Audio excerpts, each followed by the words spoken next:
Hi friends, Maria here. Thanks for tuning in. So I thought of this idea as a topic over the last few months because I've been really noticing how some of my friends who are, let's say, more on the introverted side of things, how much they really struggle with certain problems in business, in how to really navigate through customer interactions well and come up with a positive solution that is long term, and just overall how much of a struggle it is to just be a business owner, number one, and number two, be one that doesn't really feel comfortable in liaising with people. And so I wanted to share with you guys some things that have worked for me over the last 10 years, because I've been doing this thing for 10 years, over 10 years now. And definitely there are some things that really help to make things a lot easier if you own a business. And honestly, not just if you own a business, but if you are in a relationship, if you struggle with friendships and really making sure you're gelling with people. Say you want to improve at your networking because your professional career relies on it.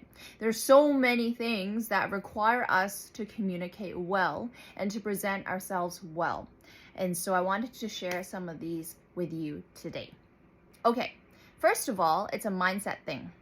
So instead of thinking of ourselves and really staying attached to the words like introverted, shy, reserved, not a people person, if you think about all of these words and whether or not they help you in improving at your relationships, they do not. They will not. And if you want to be an entrepreneur, you have a lot of goals in mind and you want to, carve your name out somewhere. You want to make big things happen for yourselves. Telling yourself that you're introverted and you're just an introvert and you're just gonna just stay there and just be happy with that is not gonna help. So we first have to detach ourselves from any words that keep us stuck in a certain way of being.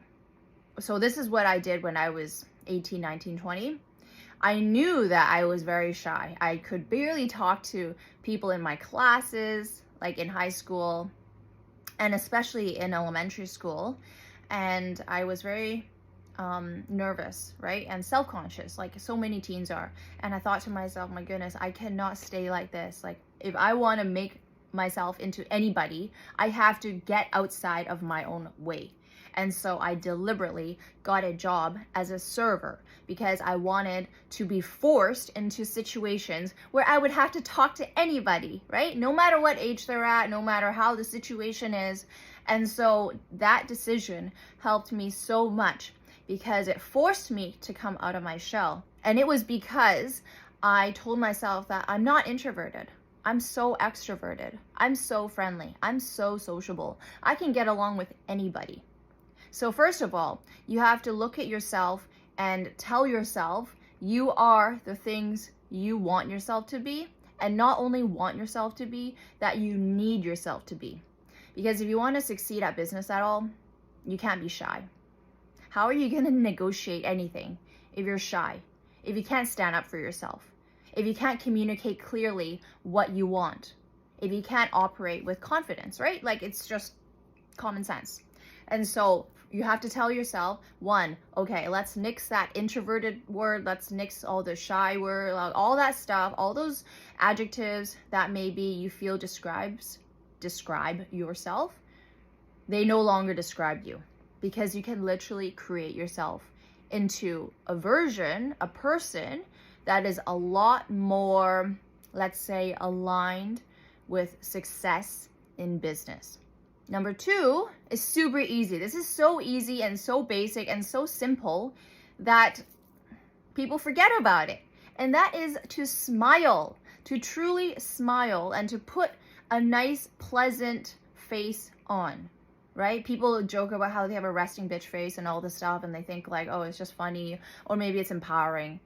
Trust me, it's not empowering, okay? I definitely have an RBF for sure. And I make sure I turn that shit off, because if I'm talking to a potential client or I'm talking to somebody, a staff member, whatever it is, and they see me just look like I'm mean mugging at them, like, why would they want to listen to me? Why would they feel good talking to me? They will not. We instinctively, physiologically react to somebody's smile. It literally just lifts us up. It elevates us. It makes us feel better just innately. And so knowing this, knowing that a person's smile, your smile, is something that can just take your interaction from, let's say, an average one into a more stellar one, why the heck not use it? Especially if you're customer facing. If you're customer facing, say you're in retail, like you own a store, you own a shop, you own some sort of thing where people come in and they, have to buy from you, for sure, give them so much of your smile. Make them feel like, wow, they're the most special person in the world. Because they are. They're the people who have to fund your livelihood, right? If you're an entrepreneur, you're a business owner, these people are precious. They are so precious, and not only the customers, but also your staff. Your staff could have chosen to work anywhere else, but here they are working for you, on your team. They've chosen to be on your team. So definitely treat them well, okay? Treat them well, make them feel like you appreciate having them here, because if they're not here, you have nothing. Number 3 is to never take things personally. Business is hard because we are putting ourselves out there every day. Either we're crafting products for people to look at and evaluate whether or not they want to give you money for it, or you're offering a service where, again, they're thinking to themselves, is this valuable enough? Is this compelling enough for me to part with my money? That's basically what every transaction is. You are winning them over, right? And so, of course, people are going to have their thoughts about it. And of course, some of these thoughts and opinions are going to be negative. And instead of feeling like, oh my gosh, I can't believe they said that about me. Like, why are they so mean? Why don't they see that I put so much effort into this? Well, they don't see that, because all they see is the finished product, right? And if that finished product isn't up to what they think it should be, they're gonna if they want to let you know, they're gonna let you know. And instead of feeling salty about it, instead of being like, why did they act like that? Or why did they say that? That's so mean, that's so rude. Well, you're a business owner. So all these things you have to take with a lot of thick skin. And not only do you have to take with a lot of thick skin, it's an amazing learning opportunity every time someone comes at you and says something negative about it. First of all, this is going to build you up in resilience, is going to build you up in courage, is going to make you freaking mentally strong and emotionally strong. And not only that, but dude, they're giving you feedback, right? So they're giving you feedback, and you can use it to improve what you offer. So whatever product you're offering, right? Whatever product or service you're offering, now you're getting free feedback on how to improve that thing that you offer. So it only, maybe it doesn't sound good. Maybe you feel really shitty about it. And for sure, criticism makes a person feel shitty. But we have to rise above that, because we have to be mature and we have to be professional about it. And you know what? It's free feedback. Companies pay survey companies so much money to get feedback. And here it is, dropped in your lap. Maybe it's not the kind of feedback you want, but it's the feedback you got. So just take it, put that thick skin on, and be like, great. Okay, thank you for this, universe. How can I use this to my advantage? Always ask yourself that. How can I use this to my advantage? And how can I use this to serve others better? And further to this is that in line with being mature and professional, we also have to become very emotionally intelligent, because it's not only our perspective that matters, right? We have to consider the perspective of the customer, of the client, of our staff, of our vendors. And I mean, for us to be constantly winning, it's always best. I mean, some people may not agree with me on this. Like some people like, what's that dude's name? Pena. Like some people in the business world, they think like, oh, it's a zero-sum game. So therefore, if I'm winning, other people are losing. I don't believe that at all. Because honestly, from the last over 10 years of working with people, the best outcome is when everybody feels like they're winning. So when we take that principle and we apply it to ourselves, how can we operate in a way where we also make the other person feel like they're winning while making sure we are winning? So to make sure we're winning, first of all, we have to make sure we know what our boundaries are, right? We have to communicate those boundaries. And not only do we have to communicate those boundaries, we have to protect those boundaries. So if somebody is asking us for, say, like a discount, okay, someone's asking us for a discount and we can't afford to give discounts. We can only, like, our prices are so low that the margins are so thin. This is the math you've done and you can't afford to give any discounts, right? You're already stretched. Okay, so instead of feeling like, oh my gosh, like, don't people understand, like, this is already a really, really affordable rate. Like, this is so cheap compared. Like, I can't afford to give anything else. And then that scarce mentality, you know, it starts to creep in and you're like, what the heck? You feel resentful. You feel angry. You feel like, oh my gosh, no one understands me. Like, why don't they understand this? I can't afford to give more. Okay, take a breather, take a few steps back, because of course they're gonna ask for a discount. Everyone always asks for a discount unless you're at a luxury goods store and you are embarrassed to ask for a discount, right? For some people, especially of some other cultures, asking for a cheaper price is just par for the course for buying anything in their country. So first of all, we have to look at things beyond just our own perspective, and we have to see that, okay, it's not just what I think, but everybody has their own unique place that they came from, their unique history. And so answering that, can I get a discount? Like, you know what, I'm so sorry. Or you know what, don't even apologize, but just say, thank you for asking that. Right now, you know what, discounts are really not a part of our business model right now. Our prices are already really, really competitive, but we do have this XYZ that I can offer you. Say you want to offer them a stamp card of some sort, right? Say you want to offer them some rewards. Say you can give them a free thing on the side that doesn't cost you very much money, but that makes them feel like, okay, I'm still getting something. And then that way, instead of you being like, no, I can't do discounts, like, no, I can't, and then putting out that really, really off-putting energy and face that makes people feel like, okay, well, fine then, I'm not gonna buy from you. Be like, you know what, thank you for asking. Right now we can't do discounts. However, I can give this to you if you like. And just appreciate their business if they do choose to buy from you. Because honestly, appreciation and gratitude, that is gonna be the key, like the number one ingredient in how you show up in the world and become successful or don't see success. It's whether or not you feel truly grateful for every dollar that you make. Every dollar, every person who chooses you.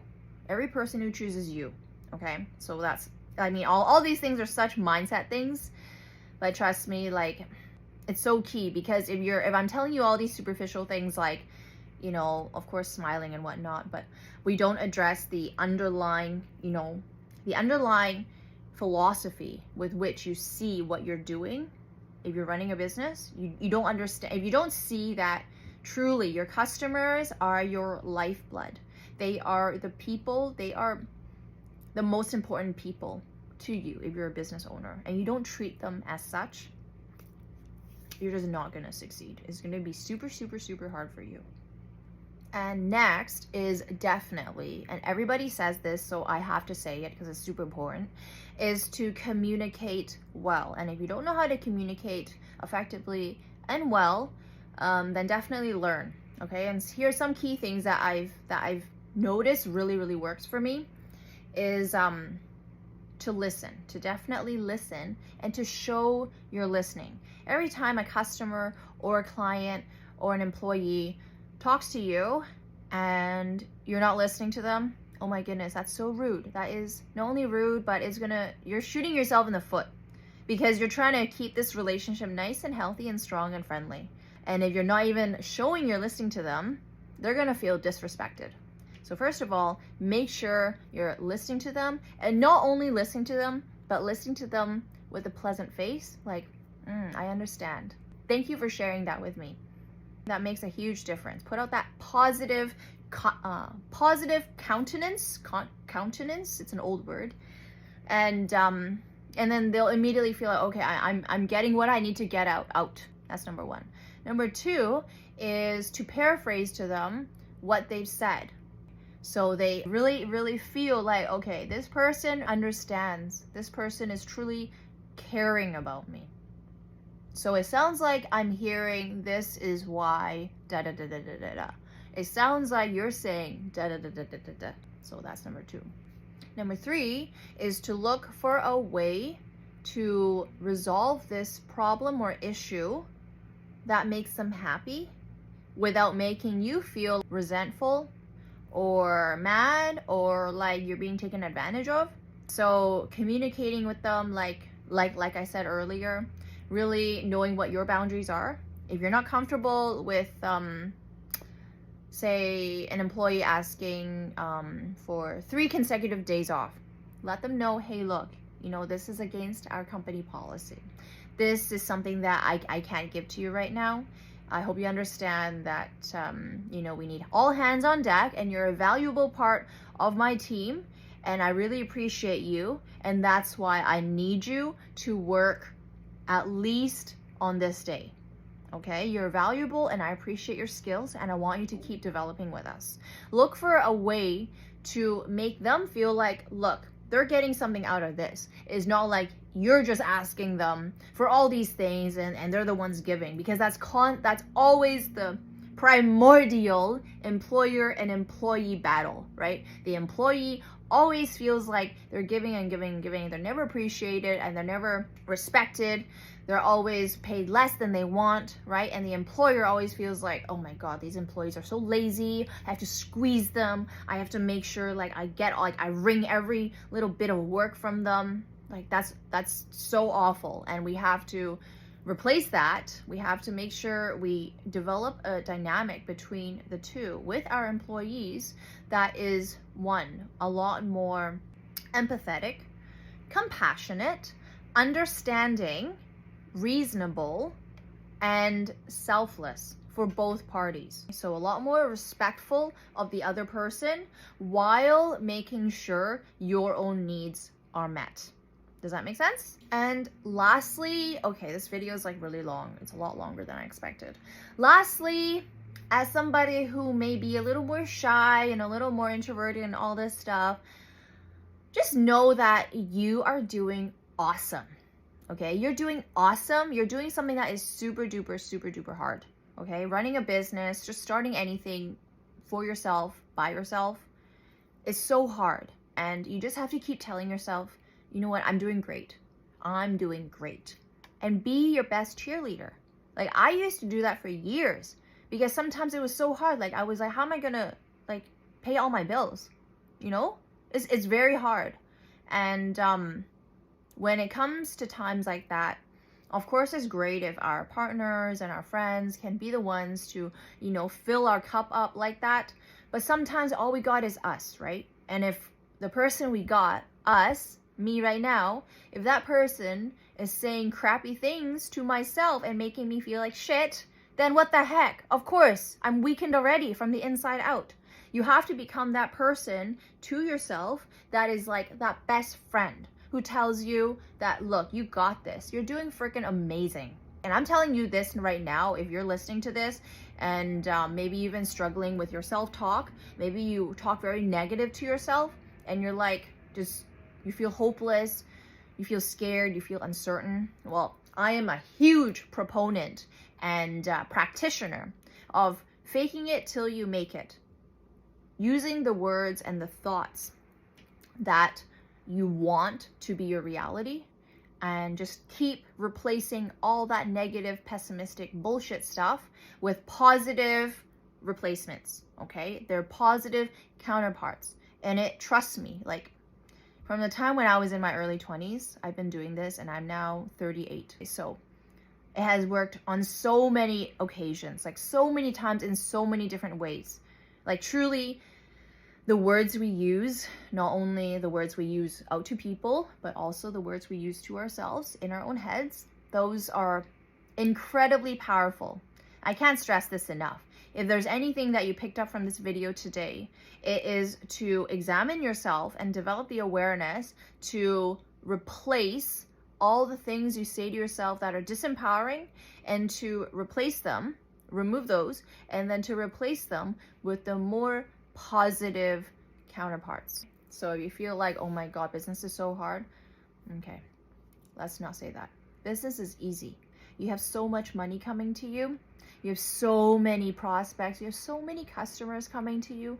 You have so many people who want what you are selling. And not only that, you're happy selling this. You're doing really, really good. Okay, you're offering so much value, so many unique, cool products and services out to the world. You've got so much balls and courage, and you can do it. You can totally do it. You just have to keep going, and you have to keep self-examining and self-improving. So hopefully the things I shared with you today, I hope they help. Okay, I hope they help, and I hope it makes you feel like, okay, you know what, I got this. Okay, even though like maybe you are introverted, you don't have to be introverted if you don't want to be. Seriously, you can change. I've changed, other people have changed, right? So you can be the version of yourself that will help you have a better experience as a business owner. Okay, that's all from me today. I hope you have a great day and go kick some ass. Bye.